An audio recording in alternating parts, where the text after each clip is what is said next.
We're live now? Yeah, I'm gonna put some new music here.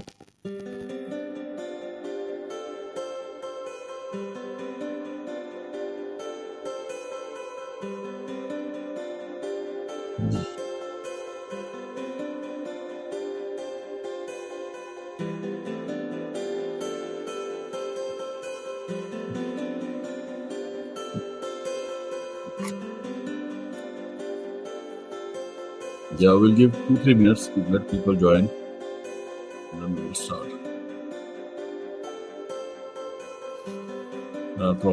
Probably show a countdown as well. ਦੇਖ ਮੈਂ ਤੁਹਾਨੂੰ ਇੱਕ ਚੀਜ਼ ਦਿਖਾਣੀ ਹੈ Hmm.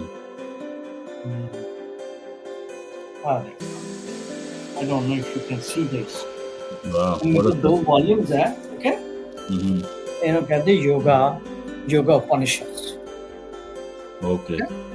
ਯੋਗਾ ਉਪਨਿਸ਼ਦ ਐਂਡ ਜੇ ਤੁਸੀਂ ਇਹਨੂੰ ਪੜ੍ਹਨਾ ਸ਼ੁਰੂ ਕਰ ਦਿਓ ਨਾ Mm-hmm.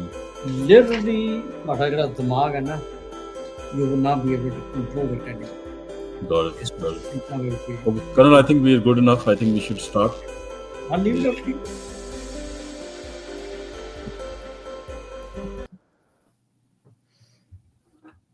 ਵਾਹਿਗੁਰੂ ਜੀ ਕਾ ਖਾਲਸਾ ਤੇ ਵਾਹਿਗੁਰੂ ਜੀ ਕੀ ਫਤਿਹ. I hope the audience, we are currently today live streaming on Twitter, as well as I have a Twitter space which is open. We are currently live streaming as well. We have a Twitter space which is open. I hope both people who have joined the Twitter space, as well as people who are watching me on the live stream, can hear me properly. We'll do a quick test to make sure everybody is able to hear. People on the Twitter space, can somebody give me a thumbs up in case my audio and everything is okay? Just requesting the audience which has joined me on the Twitter space, if anybody can give me a thumbs up. Okay, Singh has just said that he can hear me all right, which is fine. And as I said, we are not only the Twitter space is live, as well as the live stream is live. The live stream is live on two of my accounts. One which is Harjeet Social, the other is FTW Harjeet. So people can watch the live stream there as well, in case you are having any audio difficulties on the Twitter space. So today, we have a very interesting topic, a provocative topic that you might have seen, where I have written Yoga, the Hindu Death Cult. This was one of the surprising findings I had while interacting with a friend of mine who is a node, expert on Hinduism and yoga. And I am fortunate to welcome him here again for another talk with us, with Colonel G.B. Singh, U.S. Army retired. Colonel, welcome. Oh, thank you. Thank you. Before we start, for the benefit of the audience, I'd like to give a quick introduction about Colonel. Colonel G.B. Singh was born in Amritsar in 1954 and grew up in a mix-up Hindu and Sikh family. He moved to U.S. in 1974, wherein he joined the U.S. Army and retired as a full colonel after 30 years of distinguished service. He was also the first Sikh officer who fought and won the accommodation to serve with his full articles of faith in the U.S. Army. This was in year 1979 and a pioneering moment for Sikhs in United States Defense Forces. He is a soldier as well as a scholar with particular interest in Gandhi, Hinduism, and India. He has many books to his credit, like Gandhi Behind the Mask of Divinity, Indian Constitution Simplified, and another book called Gandhi Under Cross-Examination. Nowadays, he is busy researching and writing a book on yoga. Yoga, which is considered world over one of the best spiritual exports of India, and is a big part of the Indian soft power in Western nations. And that yoga is also the topic of discussion today with Colonel. So, Colonel, thanks for joining us again. And I'm always grateful for you giving me time to talk about these very deep but very important topics. Today's topic is yoga, the death cult, and I have had the benefit of talking about a bit about it to you, to understand why it is a death cult. But can you give me a bit more background? Apart from your interest in Gandhi and Hinduism, how come you came about, this? How did your interest in yoga got kindled, and why do you consider it, a death cult or something which is not good, contrary to All Karma? right, good question. Little history of mine. Back in 1969 or 70, I was in high school at the time, and from house to the school, high school, would go on bicycles in those days. And on the way coming back one day, we saw some yogis doing a spectacle on the side of the street. So we were young kids, so what? Let's sit down, let's stop, and let's watch these spectacles. So the yogis were doing great contortions, body contortions, and they were doing pretty good stuff. And after, so we spent about 40-45 minutes watching them, and then soon thereafter they had a bowl in their hand or some sort of containers, and they were asking for money, whatever. In those days I may had a one pesa. Pesa used to be like six Anna used to be like 6 pesa. So I may have given them something like that, small numbers. Mm, And by the time I reached home, my nanny was waiting for me, and she asked me how come I got late, because she would have some cup of coffee, or not coffee but a chai or milk ready for me, so then I can drink and then go back again to my evening school. mm, So this day I was late, so she was not happy with me. But I told her, we saw the spectacle of yogis, and it was quite fascinating. And that's when she introduced me that Guru Nanak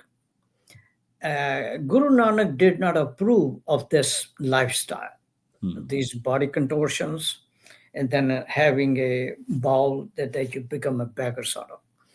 And I said, well, I was not there to dispute with my grandmother. I heard it, and was very clear to me that the Sikh Guru, especially Guru Nanak, did not approve of this lifestyle, this kind. It's okay. mm, And I told her, you know what? I'm not going to do this again. I just saw it and I saw it. Anyway, uh, she passed away soon thereafter. So did my nana, grandfather. I finished my education, and what luck would it be that I ended up in America? And then something else happened. I ended up UPenn, University of Pennsylvania, in Philadelphia, a student. And that's where one student took me out on the campus, and I walked in and I saw a nice body, white folk, white guys and white girls, and they were like I was stunned. What is this going on? He said they're doing yoga, mm, and I was, it was like quite a shock, mm, because in my mind, I never seen this kind of stuff in India at that mm, time. Keep in mind, we're talking in 60s. So I'm asking them, why are they doing yoga? Oh, this is supposed to be very good for health. mm, This is good for peace of mind. mm, And it's good stuff. And in my mind, that stuff my grandmother told me about the Sikh gurus rejecting this stuff, it mm, popped up. And say, I'm not going to tell anybody, but in my mind, I'm thinking, wait a mm, minute. If this is supposed to be good for health or good for mind, peace, why would Guru Nanak reject this kind of stuff? They should be actually promoting it. Well, I did not know the answer, of course. And in those days, there was a makeshift Gurdwara right across the Delaware River in New Jersey, South Jersey. Once a month, we would have a Gurdwara, and we would go there. Some of the students get together. mm. And from the Indian Embassy in Washington, D.C., there would always be, regularly, maybe not every month, maybe every other month, some Sikh scholar would be coming in. Oh, a Sikh scholar. Sikh Wow. scholar, because that was if you leave Washington, D.C., this was the closest Gurdwara. Mm, Okay. South Jersey, and that was, as I said, makeshift in those mm, days.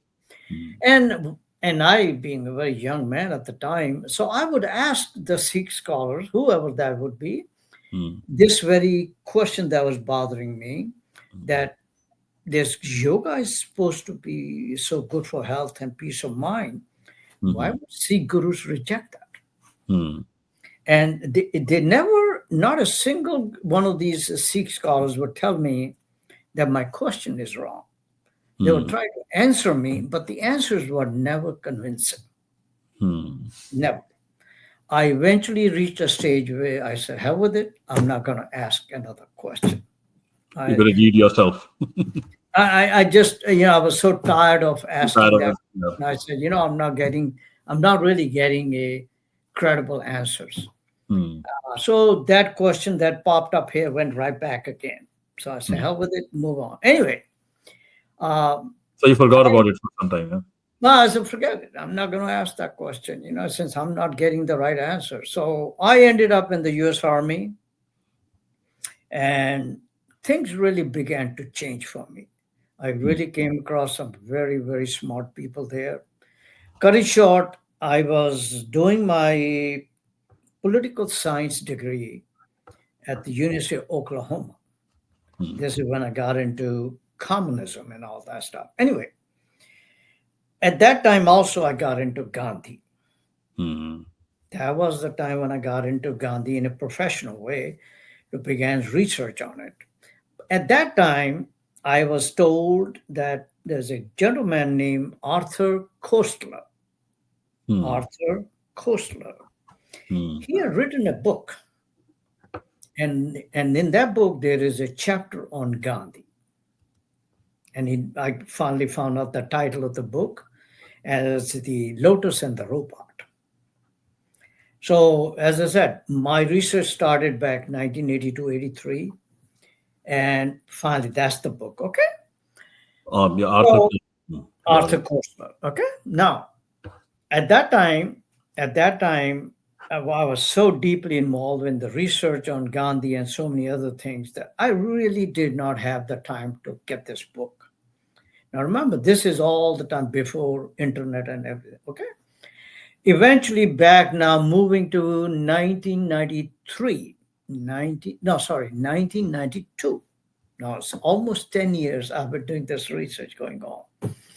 And now I'm at a place in the middle of Missouri in the jungles. And we were going on a military airplane to Fort Sheridan, which Hmm. is north of Chicago. We're going Hmm. to spend a whole day on it.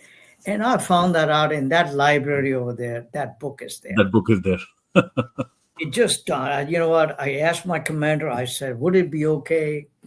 I take my lunchtime, I can go back to the library over there and take a look at them. And as I say, in my mind, I just wanted to read the chapter on Gandhi. Hmm. That's really what I wanted to do. Hmm. And when I picked up the book and began to take a look at it, and to my surprise, there were two chapters on yoga,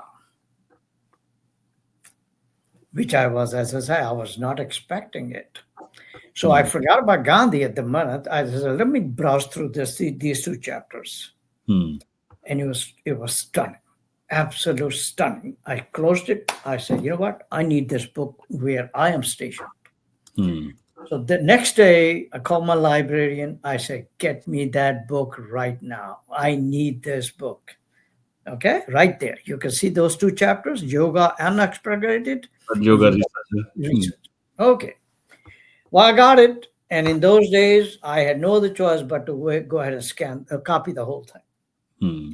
And I began to read. This is the first time I found that out, that there is such a thing called yoga scriptures Hmm. or yoga shastras. Yeah, not many people know that. I actually learned it from you. First time. And I couldn't believe it. So there were some names here, which I was going through it.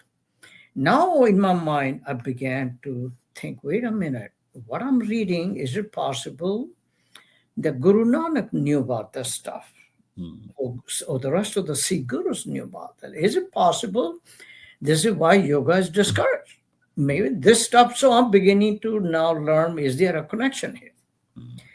Now, At that time, 1993. Now remember, this was 1992. 1993, I took a visit to India, and Mm, in those days, you can bring two suitcases. In mm. those days, and I every yoga scripture you can think of, I You bought. bought it from India. I bought it in Delhi. Okay, in Okay. those days there were some nice bookstores. I'd go around in old Delhi. I mean, you name it, I went all over. Okay, Yeah, yeah. everything you can imagine, I bought it. Okay, and I put it in my suitcases. I brought it back, and now I have some authentic stuff. Okay, I was not depending on somebody. Now I But got it. It's but authentic. this book was banned in India, right? This This, particular yeah, Arthur Koestler's book was banned. I found that out later, later on. and it's still banned today. Okay, Oh, they've still not lifted the ban on no, that. it is still banned today in India after 60 plus years. It remains banned. You can see why they banned it. Okay, Mm, anyway, so I have been since 1993 now. I have been reading and analyzing those yoga scriptures. mm, Okay, and give you how many of them are there. Roughly, in one literature, I found that out. The latest one that I've seen is about 900 of them. wow. That's a lot. I mean, I don't have all of them, of course, but Mm, I have a huge numbers. mm. Probably the largest numbers you can find it anywhere in one In place. one location.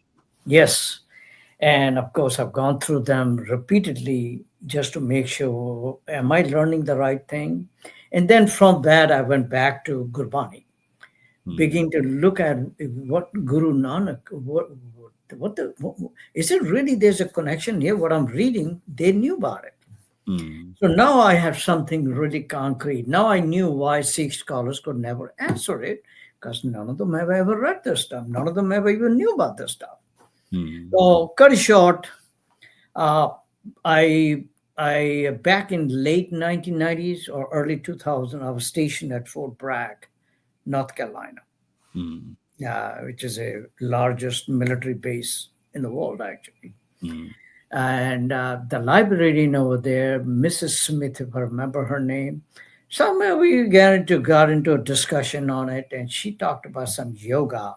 mm, And I said, Mrs. Smith, I got to be honest with you, I got something, but mm, I can only share with you if you promise me mm. you're not going to bring any harassment charges against me.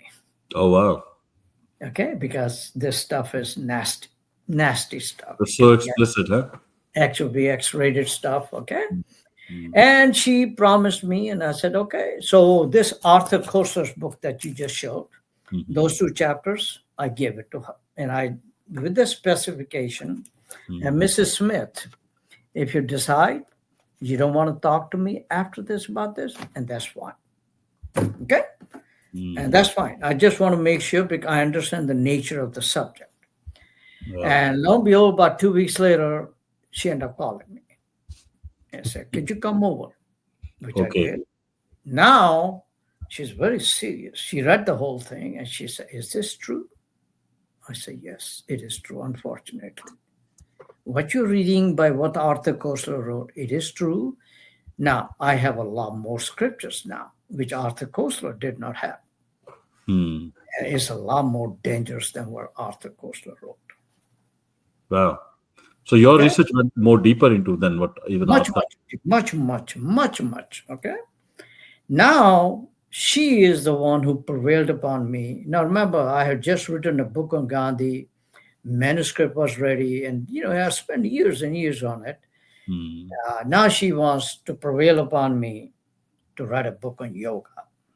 And Hmm. I'm resisting all the way because I just don't have the time. Okay. I got a Hmm. million other things going on. But anyway, cut it short, she prevailed upon me. And Hmm. eventually and she said, if ever you need anything in the world, just ask me. I'll get it for you. Okay. Hmm.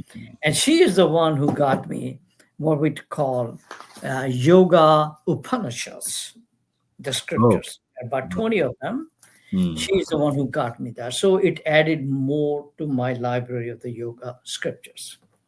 Do you Okay. have them with you right now? Right here, I have it. I have it right here. right here. I can show you yoga. I don't know if you can see it. Yeah, we Can can you? see that Yoga Upanishadam. Yeah, You got it? yeah. These are 20 of them, Hmm. and it's a shock. Once you read it, you gotta hold your brain because it's gonna be gone away if you. It's that bad. Anyway, Mm, uh, now I had to put the whole thing together. mm, Okay, yes, what really is it? I'm not dependent on a Sikh person to tell me what yoga. I'm not dependent on a Hindu. I'm not dependent on a yogis, and of mm, course, I ran into a bunch of yogis. I'm not dependent on any one of them mm, because I got this authoritative stuff. mm, Okay, that's what matters. And I found that out. There, just about everybody was willing to lie to me. mm. Everybody who do not even know what it is.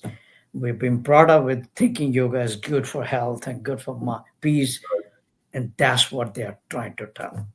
So I reached a stage where I would not trust anybody. That Mm, doesn't mean I won't talk. I would, okay? But I had this background where I had read these yoga scriptures, mm, and that told me the whole different story. Now I would go back into history. What really happened here? What really was going on? And can we put things together?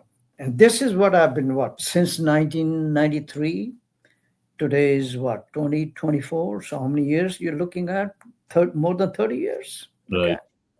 So, and I've been writing on it, and this is not easy to write Mm, given the X-rated material in it. Okay, mm, and there's a lot of junk in it, so much junk. I mean, we'll talk a little bit here and there, mm, but not in details. Okay, mm, and then question always when I would give lectures, people would ask me, "What happened? How come we're getting this false information of this mm. good for health?" Good for peace of mind and all of that. How did that come into the picture? Yeah. And so we moved into that different story, how those kind of things happen, just like Gandhi. Given Mm, what Gandhi really was, how come the image came up to be very peaceful, non-violent? Okay, right. how did that happen? So I became pretty good at it. How to what happened? Those accidents in history, those Mm, accidents in history, mm. how we were misled, and Well, that propaganda became so strong. In mm. fact, propaganda became the truth. Now the truth is kind of totally different, but now what we know is just the propaganda, which is probably the Exactly, opposite of the truth. exactly, exactly. So we'll This is get where we are today. Okay. yeah, we'll get into how this false impression came about yoga being about uh, health and fitness. But your research, it seems, indicates that it is not about health. It is not about exercise. It is something else. So after your research, Colonel, with all this number of years you have spent, what is yoga in your view now? What have All you right. come? I can give you definition. And now keep in mind this is definition based on my research. Hmm, And I've been doing this research of the scriptures, hmm, yoga scriptures. So what it is yoga is a psycho-political ideology. Yoga is a psycho-political ideology designed and perfected by the great Hindu sages of the past. hmm. Designed and perfected by the great Hindu sages of the past to rob you of your intellect. Once robbed, it has psychological, psychiatric, and political consequences, leading you to commit suicide. That's the definition that I have created over the years. It's a working definition, okay, around which I'm writing this book. Wow, Got it? that is a Yeah. very strong definition, Colonel. Um, and maybe we'll like to kind of understand this a bit more. If you can unpack this definition for us a bit more, um, I think people will agree that it is perfect. I know you are still in the process of writing the book, so Hmm. you can only unravel that much. Right, But right. But where did this concept of committing suicide comes into picture? Like, Well, all you have to do is read the scriptures. hmm, Once you have read them, it changes everything. hmm, The idea of suicide is rampant within these scriptures. hmm. Okay. Now, for example, I'll give you one example. You may have heard this name, Pranam Yama. Pranam, Pranayama, yeah, Pranam Yama. pranayama, like the breath, yeah, The and breath yama, and yeah, breath control, then the breath breath control, yeah, exercise is today is being told as breath exercises. yeah, Oh, it's good, and all variations are there. yeah. But really, the title is Pranam Yama. Okay. Pranam. Okay, that's a vital breath and all that. Hmm. Yama means what? Yama means actually the god of death, I think, right? There Or you death. go, exactly. But Uh, we never saw that, never thought of that. that's right. No, what that here it is, if you read these yoga scriptures, Hmm. what they want you to do is through graduated exercises, that is breathing and all that, they want you to reach a stage where you stop breathing. Hmm. Now, stop breathing is not a spirituality. Yeah, You stop breathing you're is gonna die. actually a suicide. Suicide. Yeah, it's very simple. Yeah, It really is that simple. It really is an exercise leading you to commit suicide. yeah. Okay. Now, once these doors are opened up, now you can begin to go back and reassess the whole thing. What's going on here? Hmm. Okay. Now, in a popular yoga culture today, when you go to a yoga studio, which I like doing it, every time I go to there, every time I'm told to perform these asanas, Hmm. postures, Hmm. different postures there. And I said, okay, how many times you want me to do a different posture? And there's a whole bunch of them. Hmm. But then they will allow me to do some breathing exercises and so forth. So Hmm. postures have been turned into as if they're good for physical health, Hmm. good for stretching. Hmm. Okay. And I give you one example of postures, how it took on a different shape. Hmm. Years ago, there was an article published. There was a big article in newspaper, and those of us who were in the army at the time, in the morning we go out do the run, Hmm. formation run. So this article in the newspaper was describing the run as a yoga run. Hmm. The title changed. Hmm. The, and I called the author or the guy who published that. I said, "Where'd you get that idea Hmm. that we people who in the army who go out and do a formation run Hmm. have never called it yoga run? Hmm. In the West, for hundreds of years, we have been doing it good for physical health. Hmm. Now, stretching exercises, we have a whole bunch of our own in the West, and we have been doing it for hundreds of years. Yeah.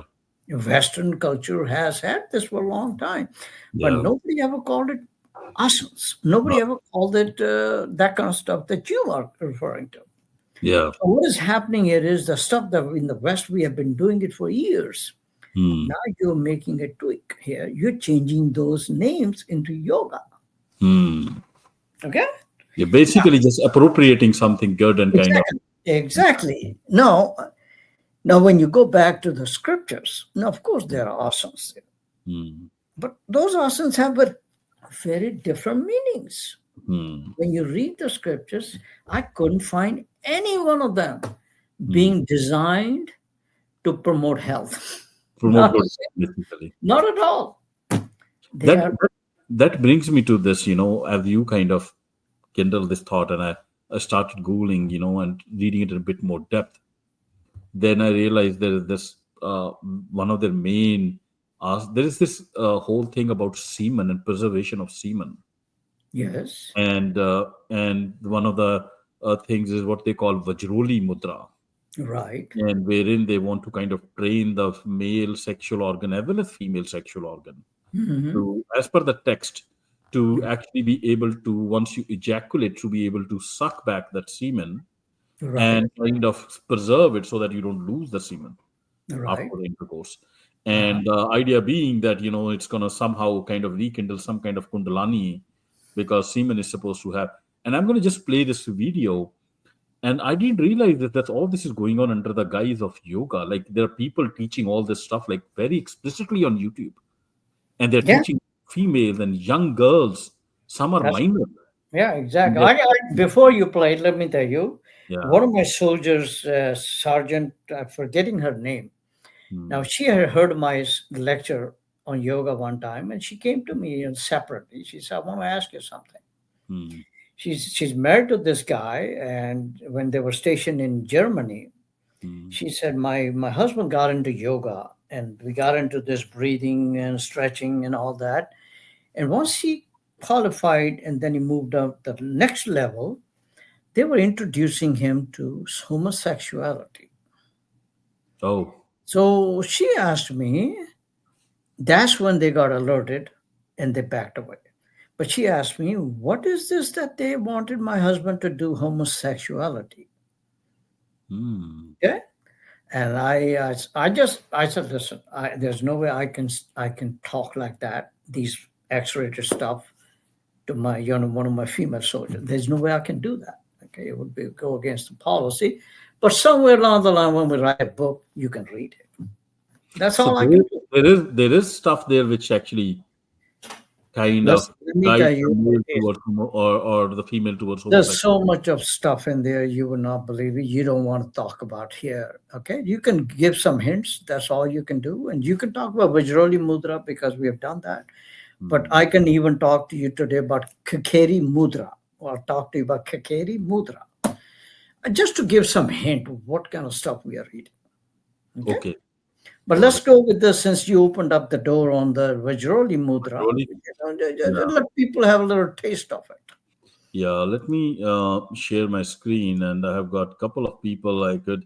I actually lost one very nice video, which where this guy was actually he was demonstrating where this couple of Western women ladies who had actually injected pipes into their vagina, and the Mhm. other end of the pipe was actually into a water bottle, Right. and they were trying to suck the water out of the bottle into their vagina, Hmm. which was the what these yogis or at least the scripture is saying the highest form where you can actually suck the liquid back in.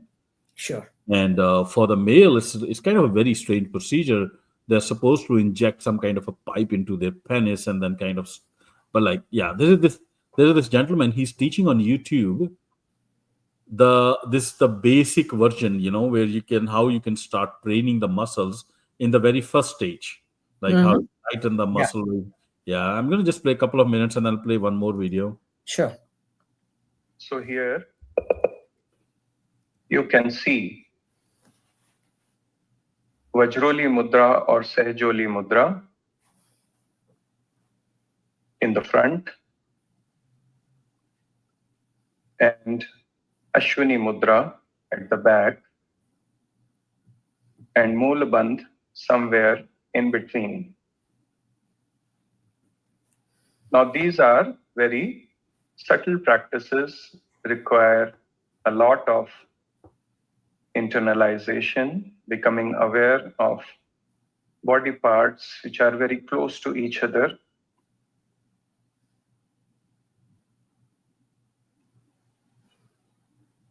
So, is it possible to master all these three things for a beginner? The answer is no. There may be exceptions, but for most people, it is very difficult to practice these three separately. But if you start today, you can practice and master these. For our purpose, let us call it the practical Moolbandh. So the practical Moolbandh or base lock. For that, you have to contract the whole area from genitals to buttocks. This is the best way. If you do it for a year, after that, you will be able to separate the three practices.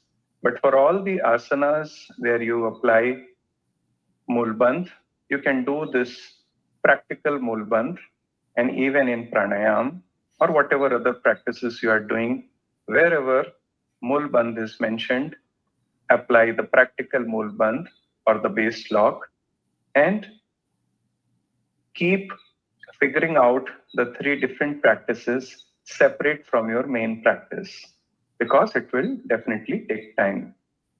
So let us practice this together. So close your eyes and focus on the whole area from genitals to buttocks.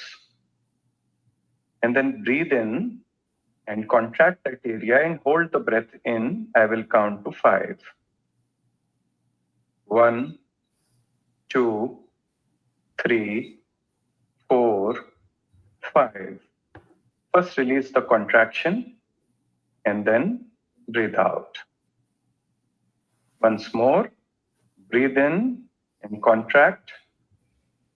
Hold the breath in. 1, 2, 3, 4, 5. Just pause that.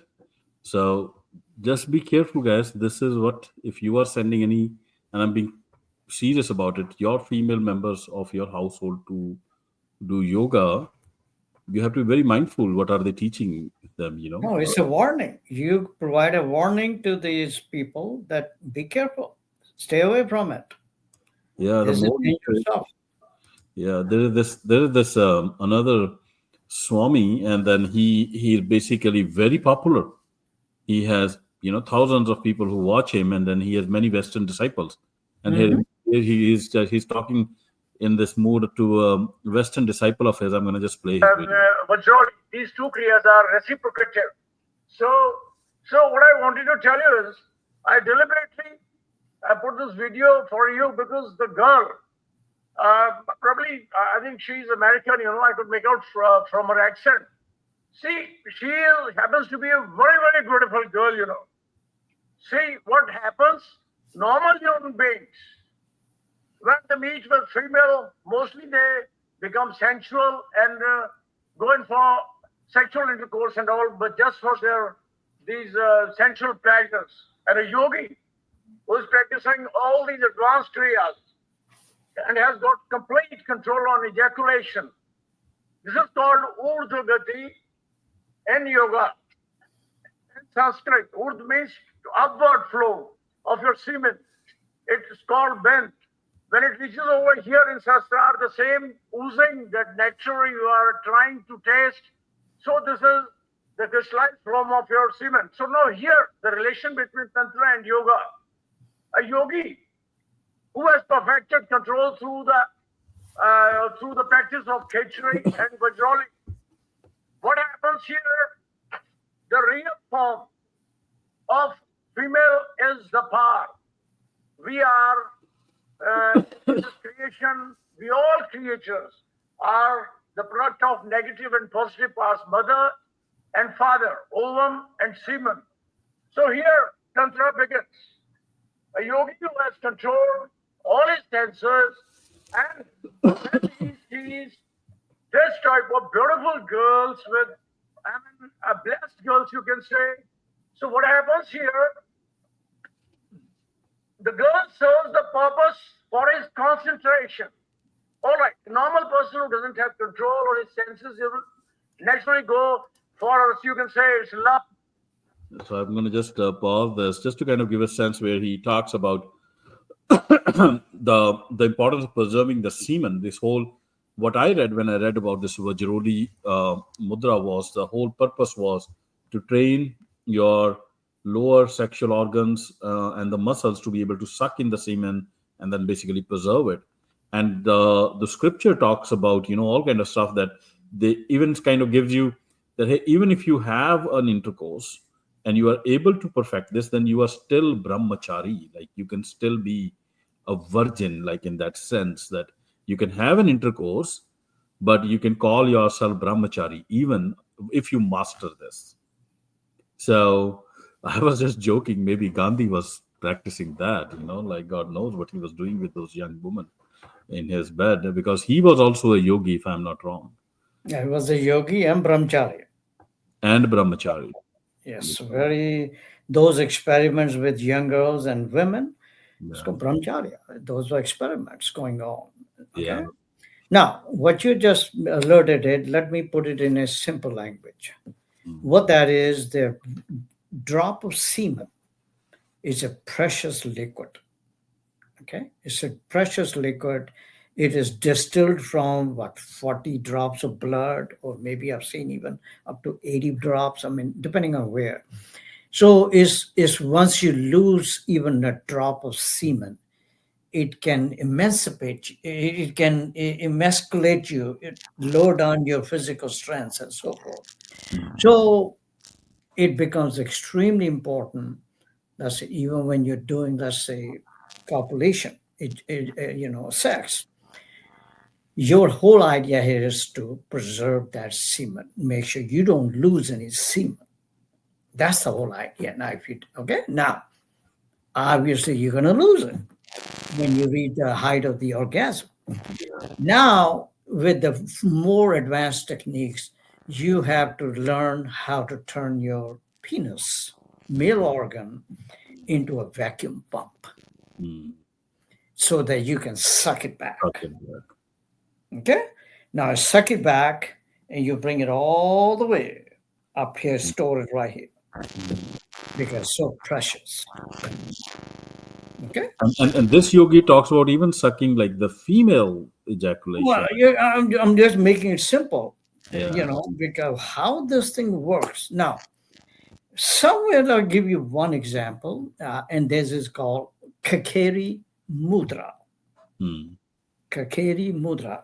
When you're bringing the semen up mm, all the way, you're going to encounter right here somewhere.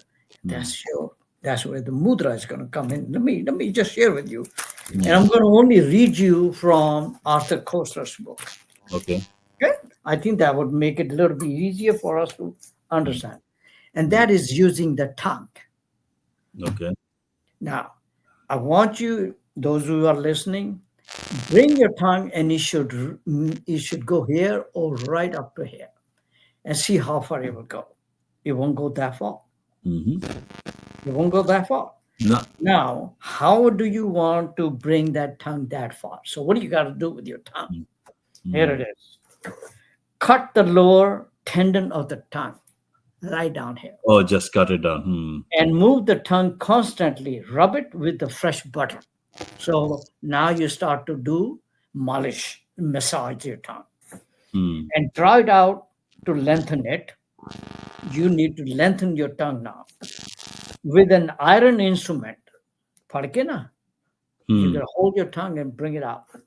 By practicing it always, the tongue becomes long, and when it reaches the space between the eyebrows, now you got to bring it right here. Watch it, right here.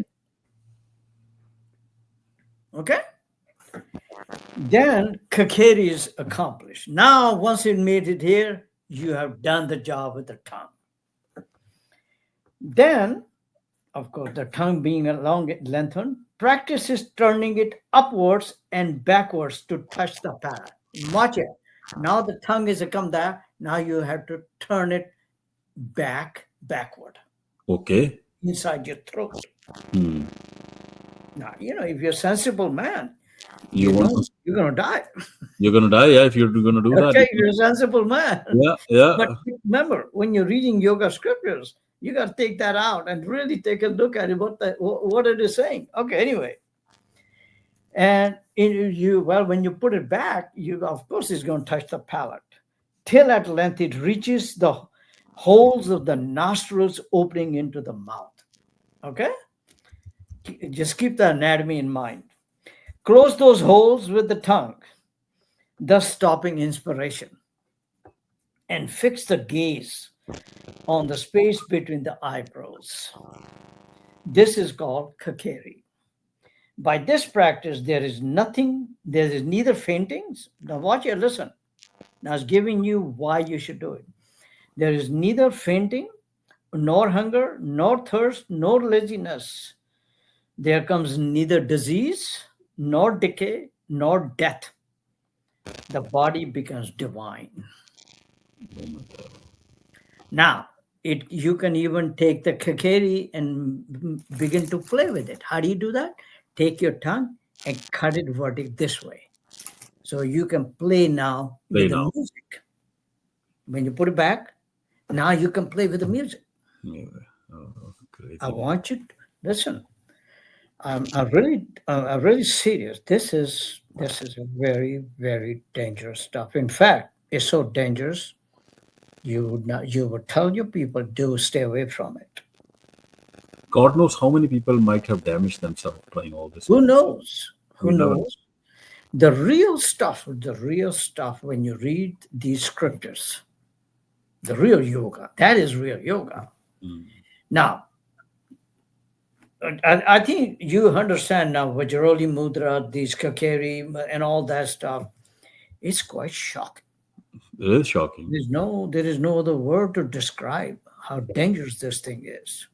And I tell my Hindu brothers and sisters, man, stay away from it. This is not sacred. This is not sacred. How they may have told you that it is sacred. It's not sacred. There is no divine in it. This is outright dangerous stuff. This is outright there to kill you. I mean, this is as clear as it can be. Now, just you want to play this for a minute? Yeah, you can do whatever your Kakeri Mudra. Yeah. Okay. Because as you were talking, I took this video out. Yeah. The yogi trying to show the Kakeri Mudra. Oh my God, it's gross. Twitter space people are lucky they don't have to watch this, but if you are unlucky enough to be watching the live stream, you can probably see what's going on there. Yeah. This guy is trying to do this. He kind of pull his tongue out.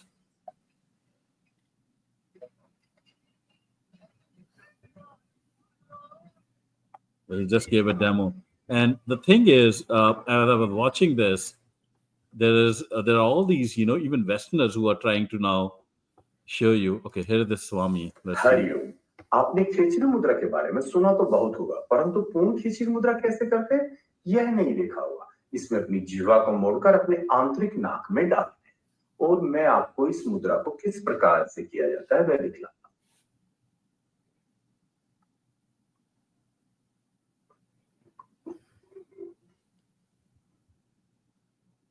तो यह पूर्ण खिचड़ी मुद्रा है। अब मैं आपको सरल खिचड़ी मुद्रा करके दिखलाता हूं। इसमें जीवा को मोड़कर अपने ऊपर के तालु में घिसते रहना है और लगभग 40-50 में उस तालु में छिद्र हो जाए। इसके पश्चात जब भी आप अपनी जीवा को मोड़कर अपने तालु में लगाओगे तो उस छिद्र के द्वारा आपको वह अंदर प्राप्त हो जाएगा जो सदैव मस्तिष्क के मध्य बिंदु से टपकता रहता है। देखिएगा।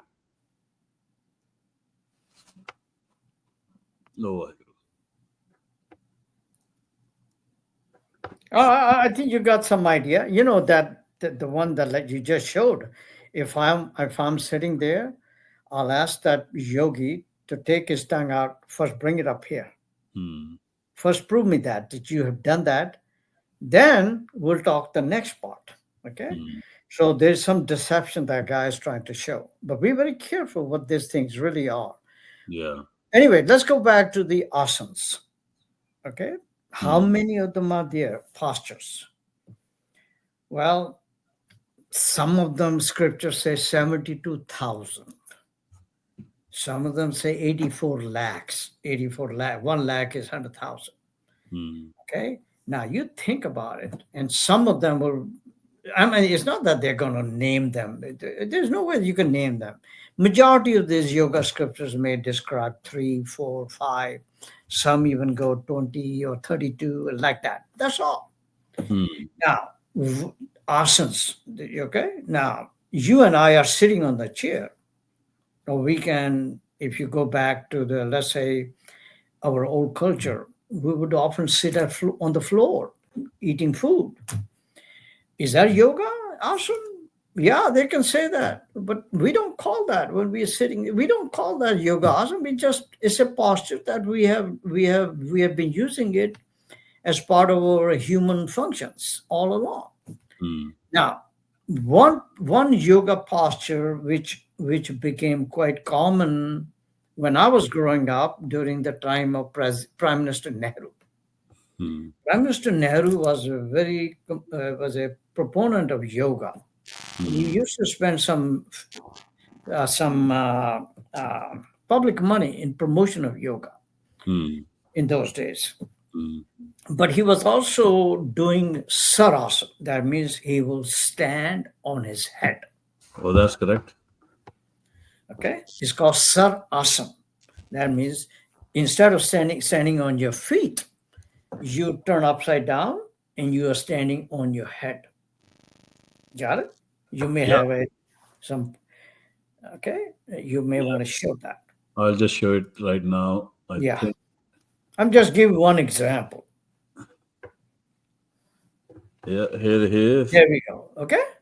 Now there are varieties of some variations are there, but now maybe take a close. Now, what is often at that time described as what was very good for health. This is how when I was growing up, this was considered to be such a wonderful thing for your health. Yeah, I was told the same thing. Okay, now see Yes. right here, this posture, sometimes we will stand by the side of the wall so Yeah. that we won't fall. We just okay.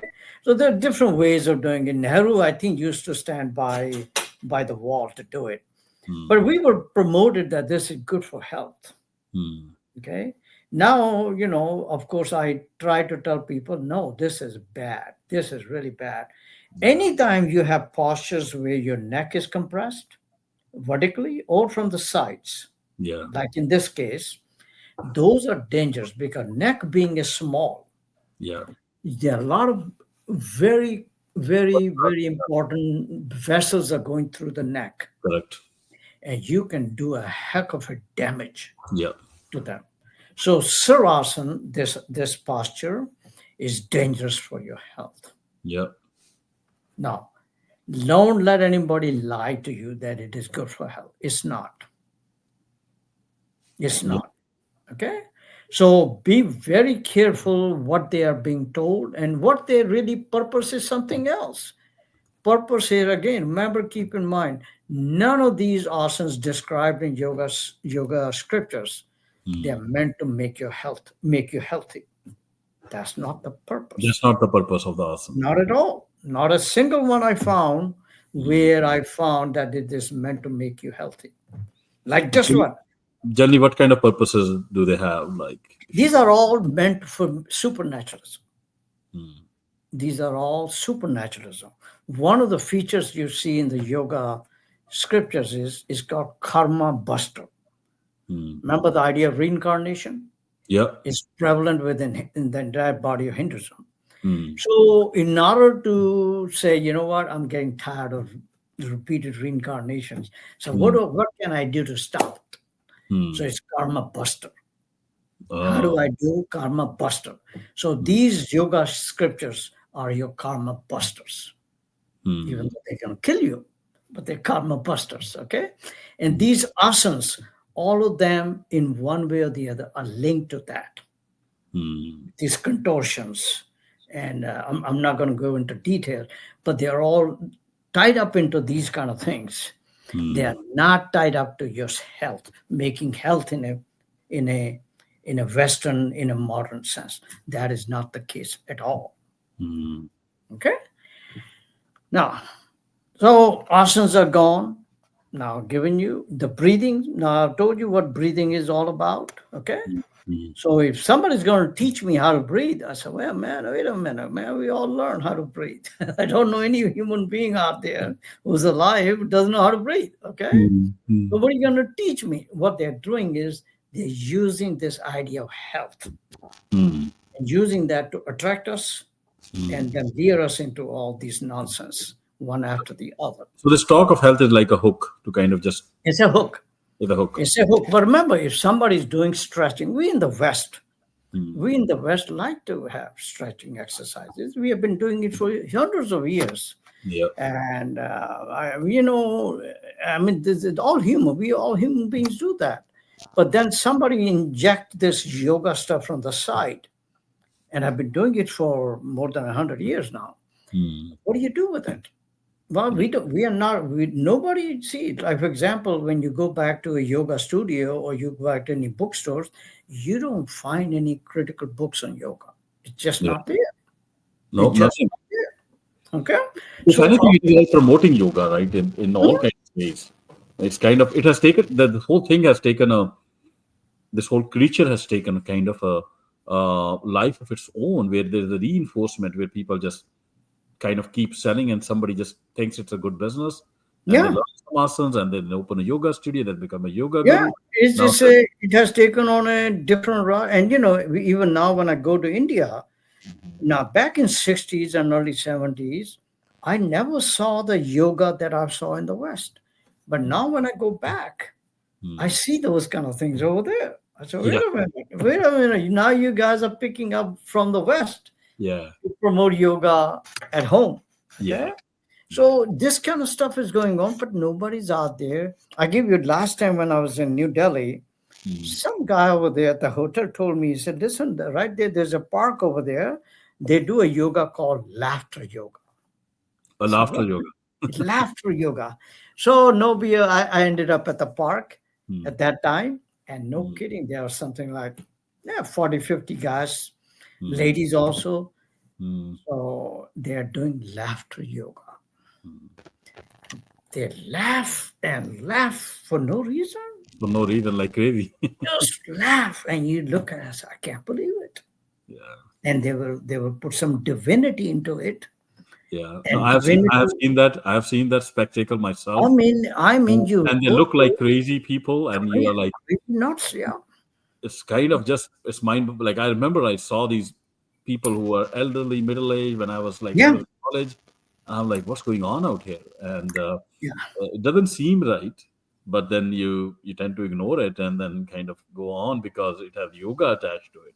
yeah. Then, So I mean, we can only go into so much here because it's just so much out there. Okay, hmm. and you just have to begin to wonder what the hell is it? But why What? there's so much, GBC, coming to that initial question, right? We asked in the beginning, we kind of parked it a bit. The scriptures are saying something very different. That's Like right. the scriptures are, and I want to kind of repeat your definition here, for the benefit of listeners who just joined, and just to let you know, for some reason our Twitter space dropped, so I opened a new space, so we have new listeners. But I'll give you the definition, the listeners, the definition Colonel gave after his 30 years of research. Yoga is a psycho-political ideology designed and perfected by the great Hindu sages of the past to rob you of your intellect.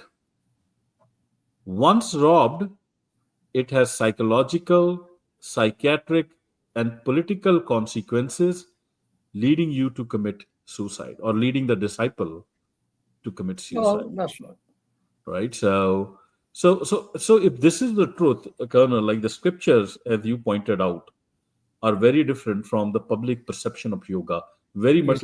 much like we have the reality of Gandhi. Gandhi in reality is very different from what we see him as. How did this happen in the case of yoga? Well, in the yoga, again, keep in mind, I went back, let's say about during the time of the Hmm. British ruling the subcontinent. That's where I saw somehow mixing or union, a mixing of Western ideas of exercise. Hmm. We do in the West, we do physical exercises and stretching, and you name it. Go back to any gym, you'll see all that. Okay, Yeah. health studios, and you see that. So what happens? Somehow, those stretching exercises they transformed into as if they're doing asanas, Hmm. or asanas transformed into as if they're doing stretching, and Hmm. they merge it. Hmm. They merge it. Okay. Now you can come up with this breathing conundrum, Hmm. how to breathe and how to regulate breathing. They started to play with that. Well, we do that when you're doing stretching exercises. We Hmm. do that breathing also. Okay. Hmm. So they joined it. Now they joined it something else. They said, well, it also is divine. It brings you happiness deep inside, spirituality, brings you deep peace inside. So using non-violence, using peace, they can they can start selling the package. Now, when the yogis, Hindu yogis, started to come to, let's say, Manhattan, this is now about 125 years ago. So now they were also enthusiastic about telling that we have some spiritual powers. Well, how do you present your spiritual powers? We can eat, we can drink liquid, liquid, poisonous, toxic liquid, and we'll make it. So, for example, liquid rain. So there was a case over there. Somebody, a yogi, drank it, and boy, he died.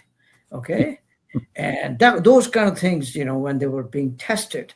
So these guys began to realize, you know what, we gotta be careful. If we want to sell this package, we gotta be careful that how we cater it to so that white man or a white woman would be able to grab it and sell it and move on. So it has 125, maybe 130, 50 years. It has taken on its own. Now, since the British left subcontinent in 1947, the Indian government caved in and they started to put money into it. Okay, and that has moved on.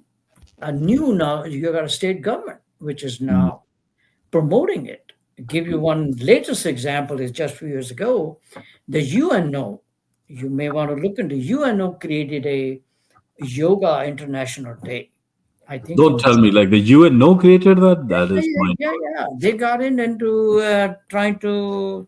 It was being promoted by Mr. Modi, the Prime Minister of India. So again, now the UNO got into promotion of this yoga as supposed to be good for health.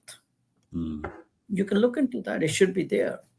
And then again, this is a tragedy in the sense that nobody is there to tell the truth as to where this is going.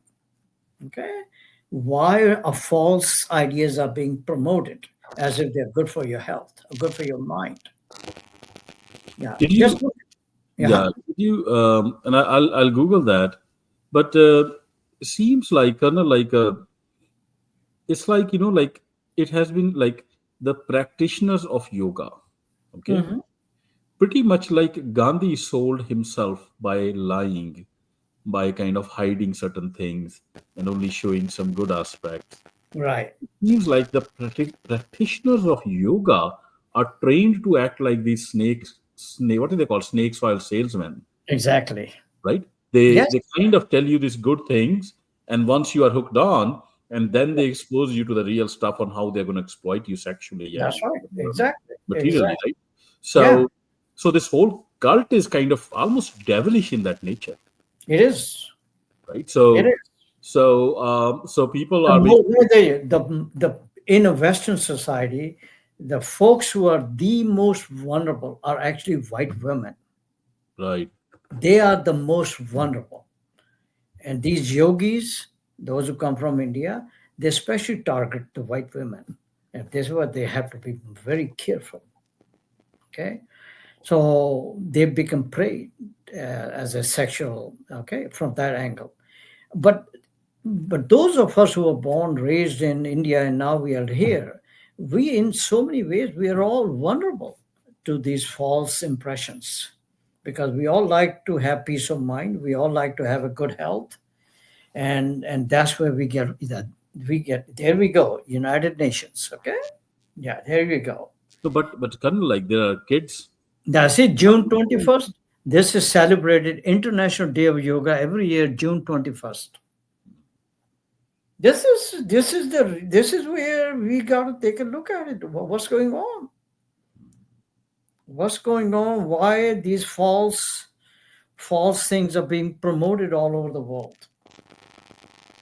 Okay, and fault is also ours. Before you blame the Hindu yogis and Hinduism, I think fault is also ours that why we haven't checked into it.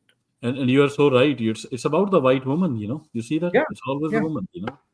And So again, the Sikhs, I blame the Sikhs particularly because we are supposed to be knowing it. learning from the Sikh gurus. Yeah, Why we never checked on this thing before? yeah, Okay, why my nanny, my grandmother, who was a fourth grade, a lady, yeah, why she warned me?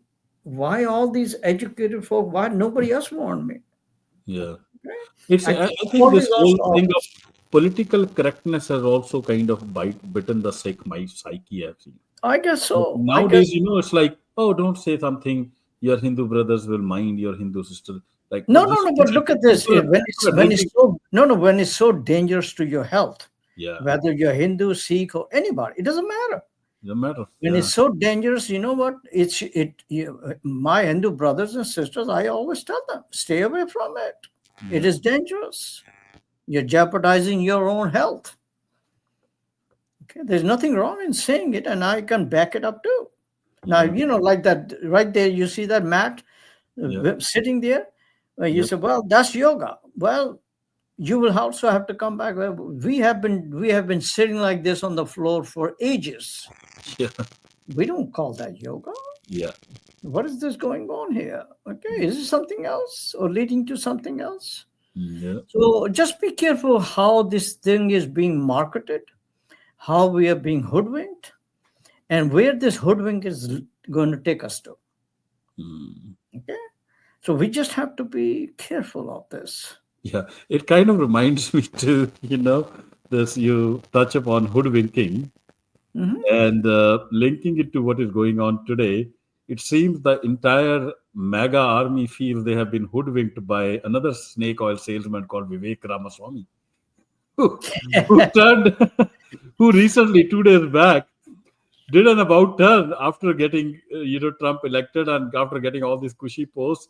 He's like, oh, now we are going to we're going to remove any caps on H-1B visas. As many Indians can come into US as they want. So literally going against the very grain which they have been talking about, that immigration control and the impact on the Mhm. society, but kind of bringing that, because that topic is kind of caused a Twitter storm right now. There's a storm going on in Twitter, rightfully so. What do you kind of like? There are so many um, Indians, especially Hindus, who are coming from India into US. Mhm. Today, they are almost 2 to 3% of the US population, and they are, especially the upper caste uh, elite of the Indian society which moves here, which Mhm. is totally begotten with an idea of Indian Bharat civilization and yoga and the mythology.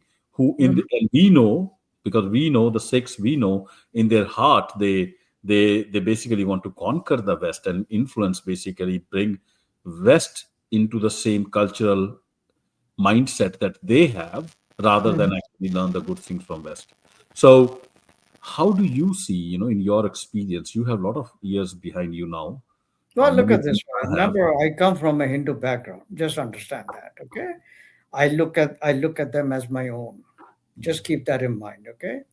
I have a special affinity for them. They're human beings like you, me, and the rest of us. But I do have a responsibility also to warn them when it comes down to various aspects of Hinduism. For example, yoga. As a human being, I do warn them as to what is actually written in the yoga scriptures. And a number of them will get shocked at me, Mm, or for Gandhi, or for some other stuff that pops up. But I approach them as my own. Okay, I have a different background. Okay, but when they try to teach me, that's also happens too.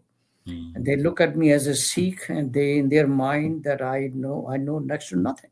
mm, So they will come up and they will teach me how beautiful things are being taught, mm, for example, in the Vedas or in the Upanishads and this and that.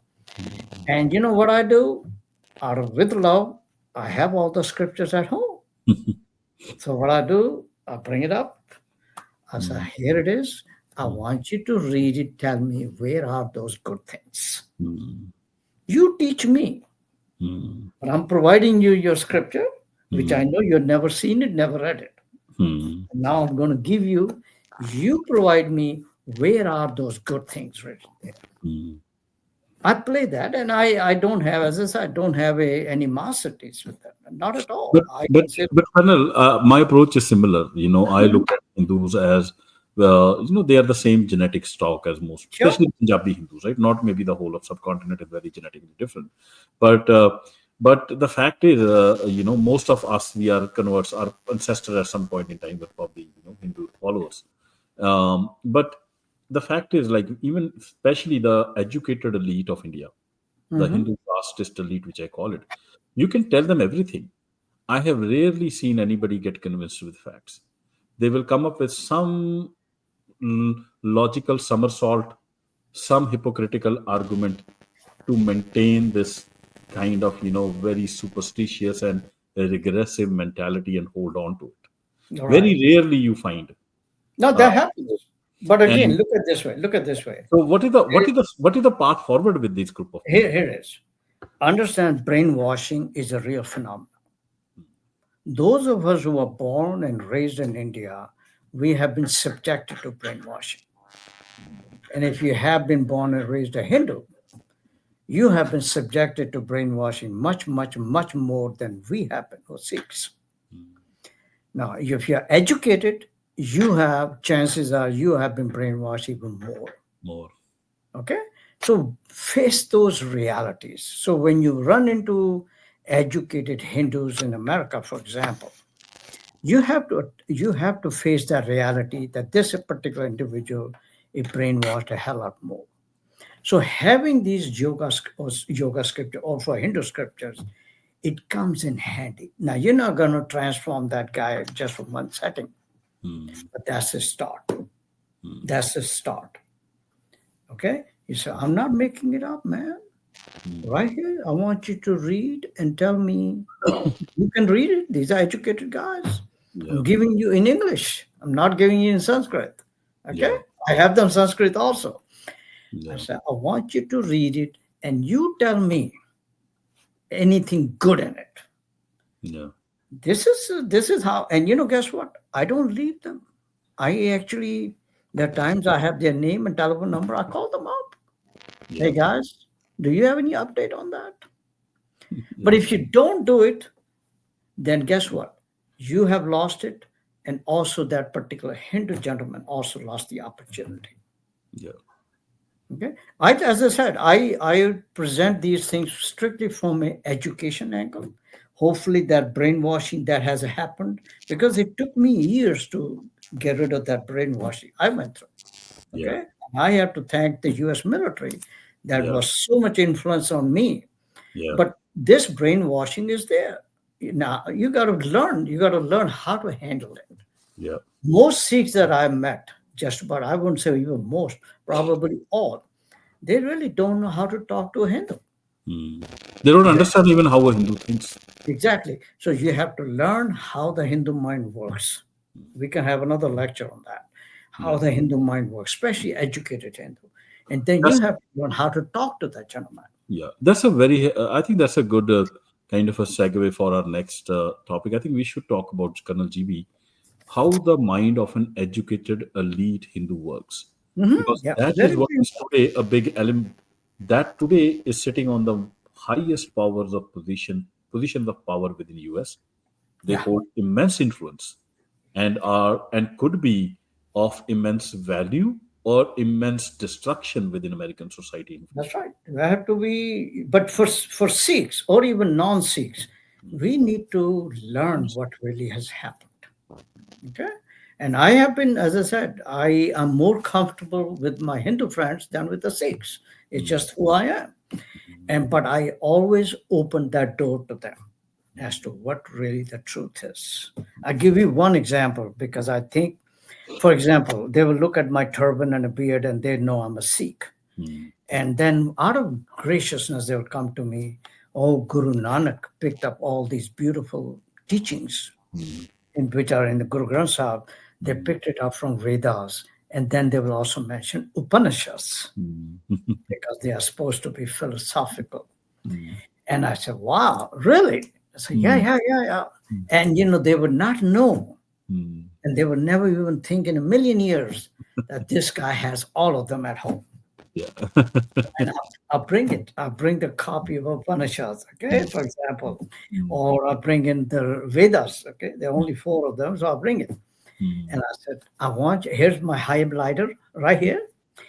Anything you find it that you think is in the Guru Granth Sahib, that Guru Nanak wrote it, you highlight that. It's that simple. Yeah. And the whole thing breaks up right there. Okay? But that also opens the door for me now. Yeah. Now I'm ready to teach them what is actually written here. Yeah. You see, that opens the door. Yeah. Yeah, it's a very sad, it's a kind of a sad and tragic story of, I would say, the subcontinent. Yeah. That it has had spiritual teachers like Guru Nanak, while at the same time, still, vast majority is still living in, I would call it a cult. I consider Hinduism a cult, and kind of a lack of morality. And, if you are going to read these scriptures, and if you're going to call these scriptures your moral guide, then the only thing you can achieve, and we are lucky that they don't read it. Very lucky. Yes. We are lucky that people don't read them. Yes. Now, if they start reading them out of devotion, a good number of them will start following them. What's going to become of the society if they actually, even 5% of people start following them seriously? Yeah, And, you have to be very careful here. As I said, again, you keep in mind the word Hinduism. When Hinduism is coined, the very term is coined in 1811.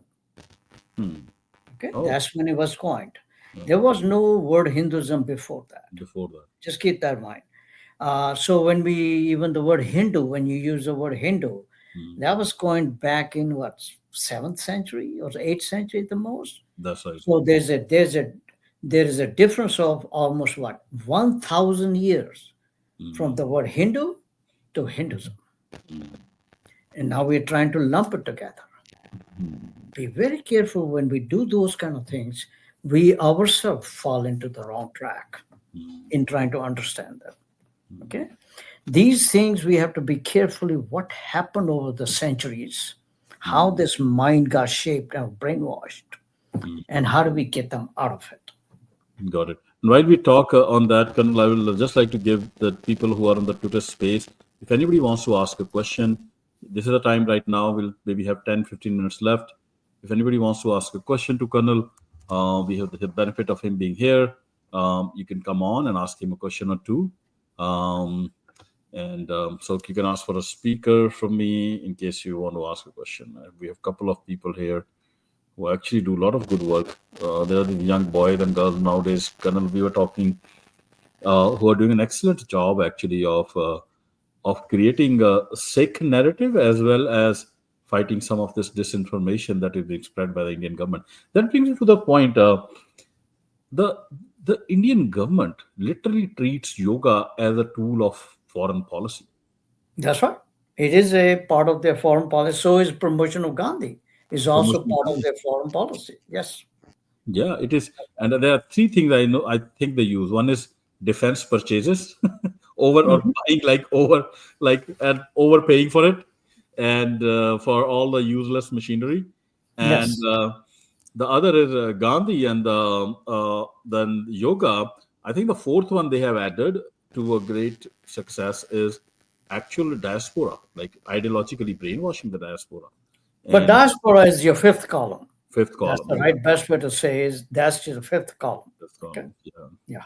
So in terms of the foreign policy, like this UN also have ended up kind of declaring this an International Day of Yoga.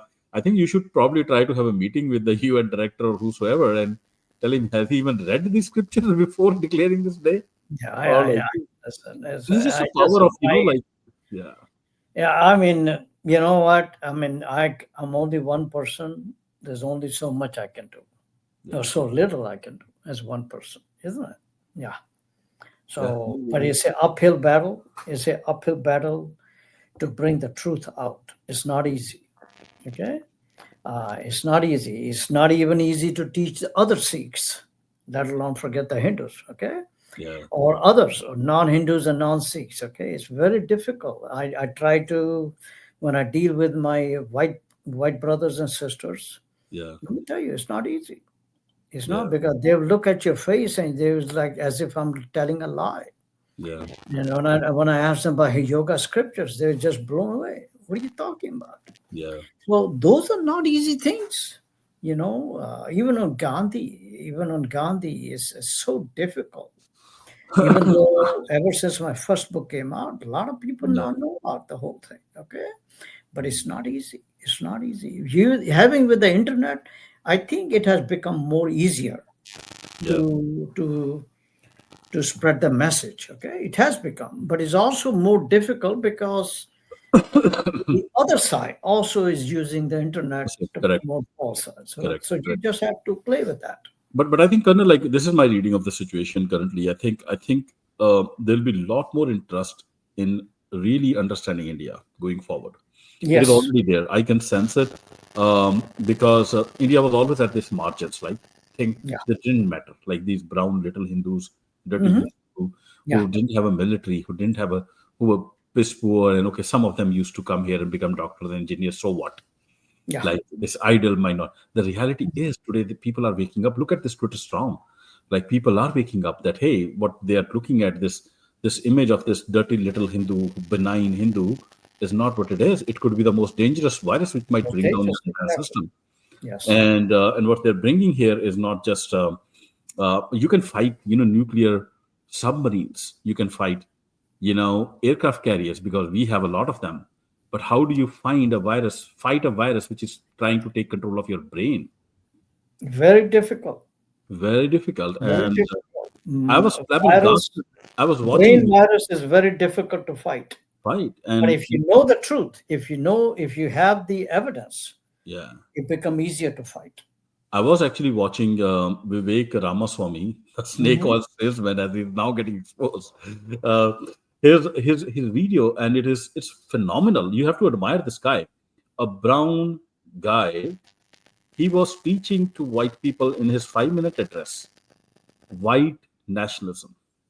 Hmm.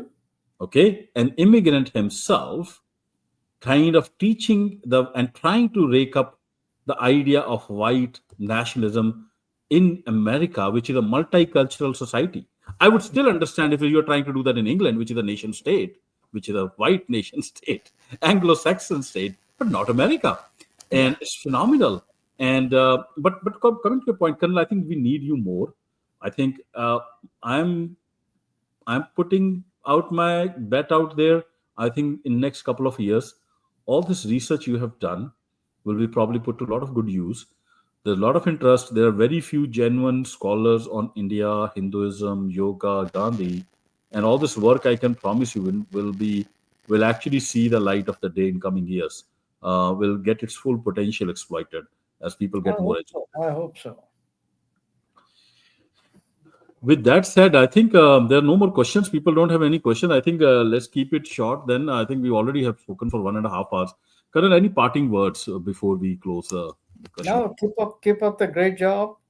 And those who have interest in it, once my book is out, then of course you can do. But in between, don't shy away from grabbing a Hindu scripture. Hindu scripture. Don't when you see it, grab it. And then when you grab it, able to read it carefully. That's just a start to build your own scholarship. Okay. So, for example, the most prevalent book today, Hindu scripture, would be Bhagavad Gita. Mm, Bhagavad Gita. Okay. Now, keep in mind, Bhagavad Gita as a book, did not exist during the time of the Sikh Gurus. oh, First time it was ever published was 1785 in London. I have the copy, by the way, at home. Okay. mm, Now, so when you say, oh, this is the best of the best of the best into scripture, no, they're lying to you. Not at all. It is actually a part and parcel of Mahabharata, which is so big. mm, So when you read Bhagavad Gita, which is available today, it starts off with one word, Dharashtra Sat. Right there, you should get alerted. Wait a minute, how can a book start like that? That means something is missing. But it's so important to read it because it's considered to be the top notch. So that's a good book to read. And they get back with me. That teach you how to really read it carefully and then how to analyze it. That's a good training. That's a good training. And then I'll share with you how dangerous this can be. That reading of that's just 700 verses or 711 verses. What does it actually teach? But that's the way you start building your own mind, how to analyze, how to study it before you get into Upanishads and all the Vedas and so many others, Dharma Shastras and so many of the scriptures.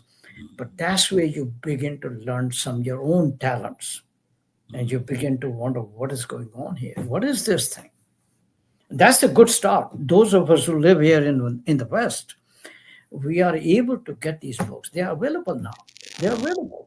At least when I was, for me, those were not available at that time. Yeah, you had to really make an effort. But they are available now. It's a lot easier to get them.